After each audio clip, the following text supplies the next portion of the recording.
Encounter is brought to you by the Broome County Council of Churches, where we connect compassion with needs as we inspire growth with dignity. You'll find us in special places throughout the community. For those who remain hungry, we provide meals. For those who are challenged, we build wheelchair ramps. We comfort those who are ill, minister to those who are confined, and we remain an advocate for change and understanding on behalf of every element of our community. Connect and inspire. Encounter the Broome County Council of Churches.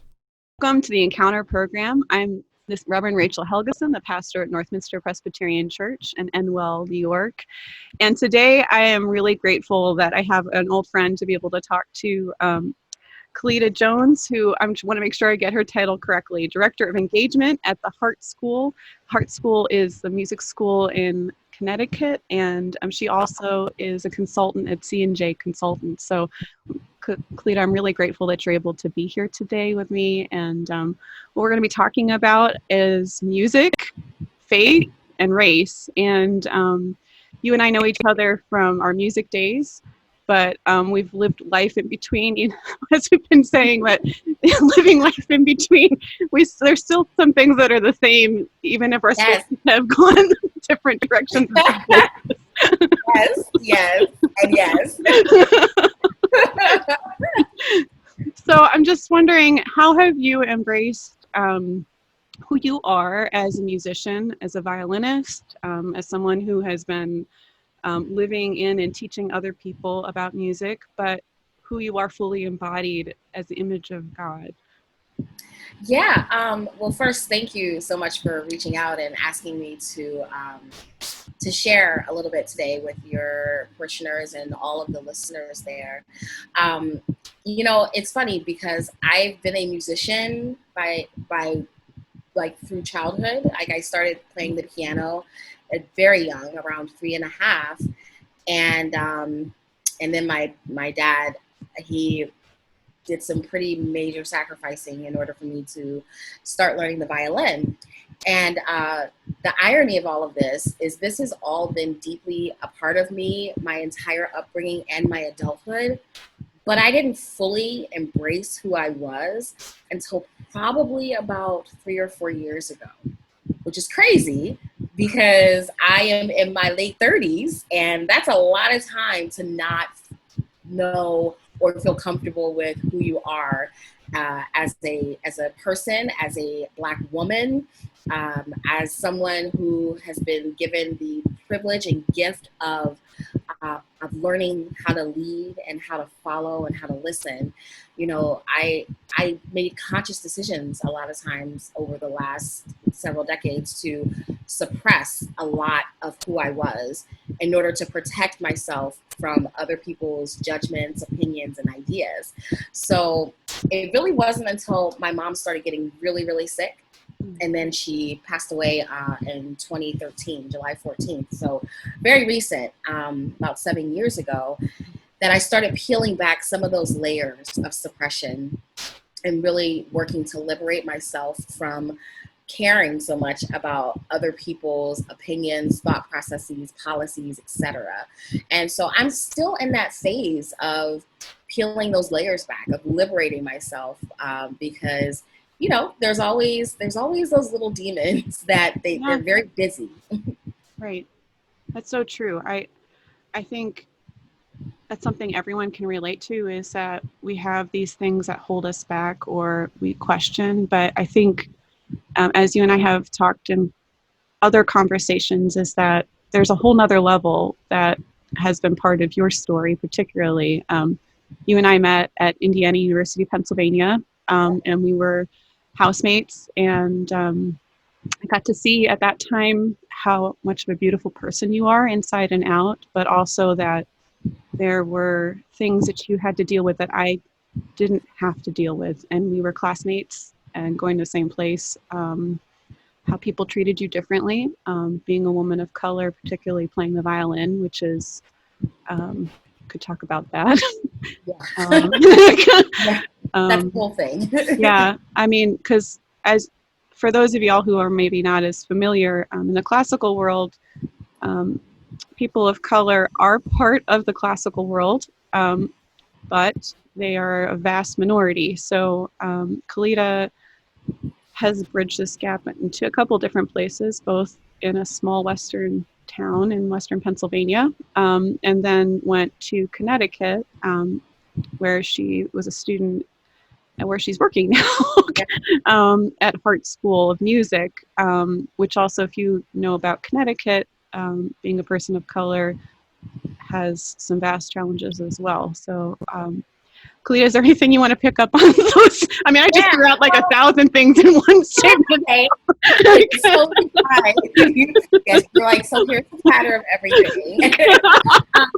But you're not wrong. Actually, it's so funny because I remember there was one time I remember very vividly when we were housemates, and you were actually the first person to introduce hummus to me, and I remember you had like made some, and I thought it was peanut butter, and I was just like, oh, this looks really good, and you were like, oh, no, that's not what you think it is, and that was like my first entrance into like a different life, a different aspect of life. I did not grow up eating chickpeas and hummus and things. Of course, now I love that stuff, right? So, but yes, Western PA, like that was a very polarizing experience to be at a school where there weren't really Black violinists and there weren't Black teachers, and that was real. And I didn't talk very much about that. And even now, I don't talk a lot about it because, you know, I look at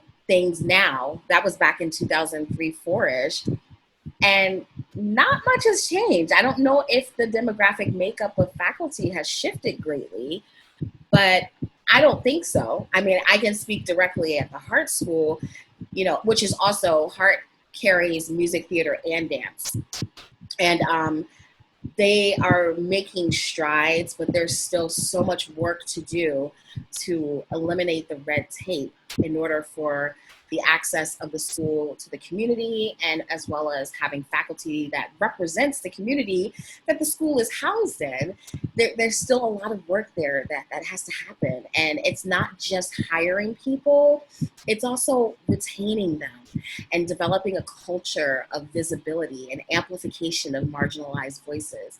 That is so crucial. And that is the link, I think, for many places across the country that is not existent. The idea of creating a culture of belonging, of having courageous conversations, of talking through some of these issues that are staring us in the face every day right now and are incredibly painful for many people. But it does nothing if you don't talk about it. If you're screaming about it behind your computer, and this is for all our listeners, if you're screaming about it behind your computer and typing into the comments, think about how that feels. Think about if you were to flip the script and someone was doing that towards you. And then think about the community that you live in and the personal responsibility that you have to raise awareness about some of these inequities. And Calida, that actually does speak to our community a lot, because we have Binghamton University right here in Binghamton, which is part of the SUNY program. And I've had a few of our faculty, our African-American faculty, come and speak on the show, and they've said exactly what you just said. Speaking towards the health, particularly for women of color, one of the faculty there, that's her specialty, is on social work and on health, and how these sorts of inequities and just small minor infractions become sort of lived into your body. So right. Where you started off at the beginning saying, like, I'm just starting to be able to be myself, is exactly what she has said. And another staff member who is in a similar position to you at Binghamton University and trying to find a way to, same thing, try to see how she can do consultant work in the community, but also in a broader sense, how can she advocate for students and to have hiring practices that are equitable to keep people with diverse backgrounds and diverse talents to be able to want to stay. So that actually, so you might be in Connecticut at a different institution and a different place, but it definitely speaks to our community as well. Sure. And so I'm just sort of wondering, in all of this, like, I know that your mom's death was a huge sort of heartbreaking event in Yes, your life. yes. I mean, I think probably the most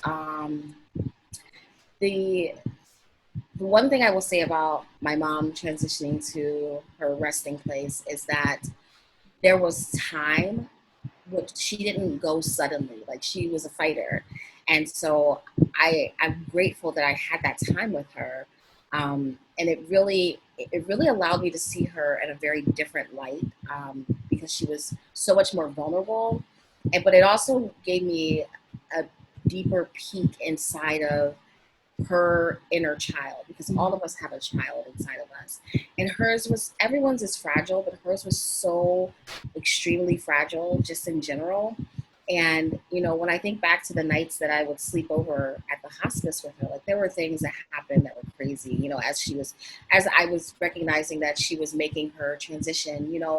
She'd wake up in the middle of the night, she would scream out in pain, and I at that time, it was so traumatizing because I was living that experience with her. And now, as I look back, I listen, as much as there's a hole in my heart right now, and I miss her deeply, deeply. I am so grateful that she is not here in this storm. This is not a storm that she would have weathered well. She was a very active, believed in helping, and she would have been on the front lines, and it wouldn't have been good for her.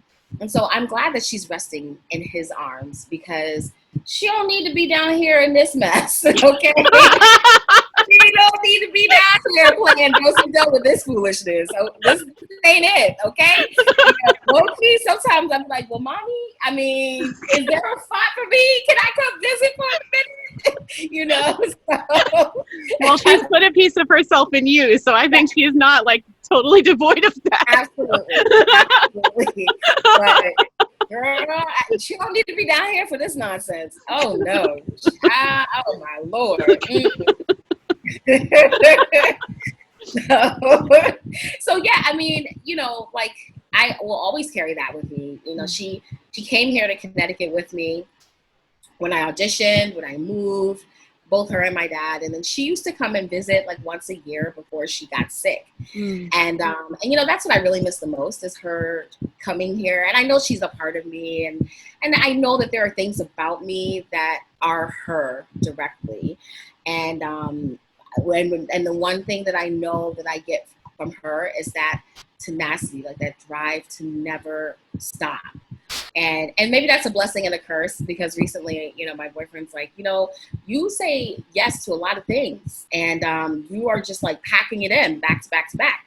And I think that that's a woman thing, but I also think there's something different about it with a Black woman, because we don't feel like we can say no.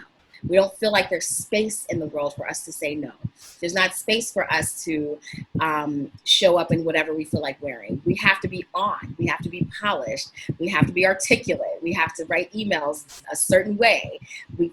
Us speaking passionately is anger, and that's not anger. Now, look, I'm always angry, but I keep it in check, and it just comes through in the passion. So there's a lot of different rules for us, and that's a problem. That definitely is something that needs to be explored.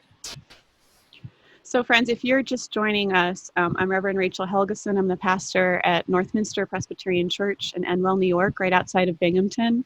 And my guest today is Calida Jones, and I want to make sure, I get her title correctly. Director of Engagement at the Hart School in Connecticut, and she also is C&J consultant. So I'm so grateful I'm able to have Calida here. This is one of those weird silver linings of the pandemic. Normally I would have guests that are just local, and we would go to the studio, and I wouldn't be able to invite friends from farther away. But because of the pandemic, I get to be here in my witness protection program space and invite Calida to come. So I'm grateful for that. For those of you that are on the radio, just know that the space that I'm in right now has some bookshelves behind me and some strangely lighted things, but you can still see my face. So I do look, so imagine that, and I am in the witness protection program on an encounter program. So it's amazing. It is amazing. So for those of you that can see it are probably chuckling too, but probably for those of you on the radio, it's probably even more lived in your imagination now. So Yes. Definitely. So Calida, talked a little bit about how watched your mom in transition and how that sort of, that there's something more to who your mom was and who your mom is, and God and in this next space. And I'm just sort of wondering how your faith has played out in, because we started off talking a little bit about who you are, Mhm. who you've been, what you're doing, but also how has God been interplaying in all of these sort of things? Because I mean, it's easier sometimes to see that when you look back. Yes. I mean, look, God has definitely been busy. And, when she first transitioned, it shook my faith. Like, I was like, I don't even know why I'm doing this. Like, why? And her faith was so, like, she had such a strong faith. And, that was the way that side of my family was raised. And, as this was starting to break down, I remember conversations with her where she would say, why is God like letting this happen to me? Like, I did everything I was supposed to do. And I remember conversations with my dad about that, and just, him saying the work that she needed to do, she did it. And she did a good job. And that was her time. And I really had to spend a lot of time rebuilding my faith. I mean, I went through some really dark places, and I say this in transparency because I don't want people to think, oh, you're just so great now, and because that's not the case. I was drinking a lot, to self-medicate, and also to survive. I was teaching so much 7 days a week to, for income. So I was always on my game every day. And then in the evenings, like, I would cry to cope and drink. And at one point, I don't remember when it was exactly, but I remember waking up in the middle of the night one night, and I was like, this isn't it. Like, this is not the road she would have wanted me to take. And that is when I started going to counseling and really talking to someone about what I was experiencing and going through. And that's where my faith really started being rebuilt. And then also just watching God move. Like, Rachel, I have had no hand in what has transpired over the last 2 years. I will tell you, I have done nothing. I've had nothing to do with what has transpired over the last 2 years, because the mountains that God has moved, I could not move those mountains. I cannot lift weights those heavy. Okay. And I am just in awe of how when he makes a decision, and when he decides that this child of mine is going to move in a direction that I need her to move in order for her to make change and make things possible for voices that are often stifled or not able to be heard. So that was really this rebirth of my faith. But, like I said earlier, I'm still in that peel back layer. And the irony is, you're the second friend of mine this week that I've had a conversation with.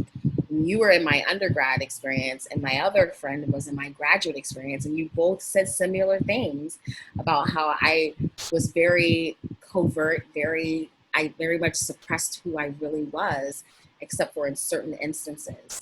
And I did feel comfortable sharing where I felt like my race was an issue. And those were both separate instances, but similar experiences. So my faith now, I don't have a choice. I mean, really, I really don't have a choice. Everything that's happened over the last several months, I'm just like, oh, okay, God. Oh, this is what you're doing? Okay. Got it. All right. You're like, all right, I guess we're doing this now. Yep, we're doing this now. Put my seatbelt. Okay, we're good. Fine. Okay. Adjust the mirrors and check in the back. Okay, we can do car reverse. Check out. Okay. So, yes. And for those of y'all who don't know, Calida has done some really amazing things. And I am so grateful that you're able to be transparent about your journey, because I think a lot of times people just see the good things that we do and how we've done those things, sort of like that social media, like, you know, Yeah. we don't get to see the deep pain that got us there, the things that Henry Nouwen talks about, the wounded healer. Right. The things that have wounded us very deeply are the things that help bring us great strength and joy and passion to other people. So I'm just really grateful that you're able to speak to that and to say that. That is really very much, for people who really are paying attention to scripture, most of the stories in scripture about how things did not go the way people wanted to. And God's still like, I'm not done with you yet, just because you think you are. I'll get off my soapbox, but but mostly, yeah. But I'm really grateful for you, Calida, being transparent about that. For folks who don't know, though, Calida has done some very amazing things, and she hasn't really tapped on that, but like so I'll toot her. Yeah, I will toot a little bit of her horn for her then, unless she wants, if she can fill in the gaps. Calida was invited to speak for a TED Talk, particularly about the gaps in music and the disparity that's given between different communities, particularly communities of color versus communities that have advantages that with money and race, how music can be healing.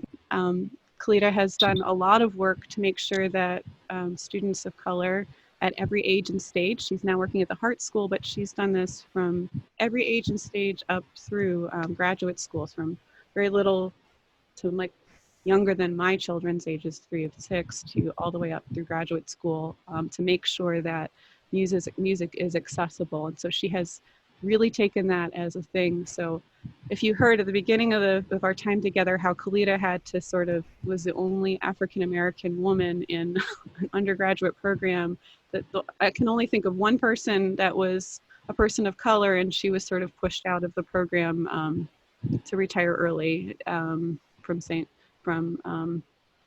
go back to New Orleans. I remember that, Dr. Wilson. So I remember that too. And, you know, Rachel, I think back to those times when we were in school and that was happening. And the number one thing I could say, especially for individuals that are listening that have leadership platforms right now, you have a responsibility. If if you're getting excited about diversity and inclusion, great. Keep that same energy when you make a choice to hire someone that's Black or brown, Indigenous, Latinx, Latino, and make sure that you support them, that you provide them with the resources they need to be successful, that you give them the same space to breathe that you give your counterparts. Because from my observations of Dr. Wilson, and rest in peace, because I believe she also passed away, and this is true of my life. I'm grateful to say that it's not the case at the Hart School, which is amazing, but in the general, the foot was always on our throat. There was never a time to just take a minute, to have a day, to take a mental health day, to regroup. It was just push, push, push, go, go, go. The expectations were very different. So I implore you, if you need help with how to do that, feel free to set up an appointment with me at cnjassociates.com. But, this is really an opportunity. And what this pandemic has shown me, life plot twist, I don't like saying pandemic, this life plot twist. I like life plot twist. That's amazing. Everybody's life is turned in different directions. But what this should be is an opportunity for rebirth. It's an opportunity to wipe the slate clean. Maybe it's even an opportunity for you to step aside and raise up voices that have not ordinarily been at the forefront of the table. Never forget, Black women created equity and justice. We created that table. So it's funny that we are trying to beg for a seat at the table that we built. So move your seats over and let's get to work. Let's do the work. Let's be the example in Christ for our children. Our children are watching right now. We're not leading in a good example. And we have got to address that as the church. And as someone who is a Christian person of faith, that when you said the table, it made me think of the communion table. Christ invites everyone to the communion table, friends. Judas was there. Judas wasn't pushed away. And so think about that. Yes. And so if you're going to, under the framework of what would Jesus do, and I know that's kind of hokey, but like it just, but even still, it in this particular case, to think about that. For those of you who are of other faiths, I know at the Seder you let the youngest child lead you. So to think about who are we inviting to our places and spaces, how are we helping them, and what are we doing? Thanks be to God for that. This is my friend Kiamba. We only have a couple minutes left, but so. Oh goodness, I'm so sorry, guys. I'm in Texas, so when you said 12 o'clock, I didn't know. I didn't think 11 o'clock. That's okay, lady. It's just good to see you guys' faces. Yeah, and Kiamba also. Well, we will follow up with another episode with Kiamba, because I think Kiamba's had another totally different experience with how she's had to move, and she's had to been displaced from her home. And we also met at IUP, so it's just nice to have her face as well, so to be able to see that. So this is sort of a prequel to the next one, so I think that'll be great that we can be able to do those things and say that together. But Calida, I'm so grateful that you're able to be with us, and Kiamba, I'm grateful that we'll get to hear from you again at the next session. So thank you for helping me too, in a way. I've now two things that I can do. But for those of y'all who are joining us, I hope that you'll take to heart what Calida has said, that people of color, women of color, particularly Black women, need your support. They need to be invited to the table. They need to be have space to breathe. They need to hear not just that you support them, but to live it out. And if we're, as people of faith, we talk about that. As Christians, we talk about that the table needs to be open. For those of you of other faiths, I know this is the same thing. This is one of those things that crosses where you are in your faith life, but we need to be supporting one another. And if one of the things I keep thinking about is the Imago Dei, how we are created in the image of God. God creates us all in the image of God. So if we're going to use that language of all, then we need to make sure that we are supporting those who are people of color, because they haven't had a place at the table. They haven't been supported. There's been microaggressions that keep happening over and over and over again. And for my friend Calida to be able to doubt herself about who she is and what she's about, for my friend Kiamba, who you'll hear more from the next time,